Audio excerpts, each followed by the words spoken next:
նա Կարեն Դեմիրճյանին սպանել են որպես քիլերներ։ Այդ եղել է պատվեր, որ նրան սպանելու ես,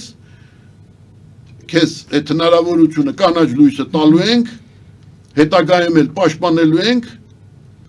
բայց պետք է սպանես նաև Դեմիրճյանին։ Այլապես մենք քեզ այդ հարցում չենք համագործակցել։ Այն որ համագործակցել են, այն որ նա մտել է այնտեղ, այն որ նա ներսում ունեցել է, այն որ նա նախորդ բերել է այդ զենքերը այնտեղ դրել է, հասկանում եք, դա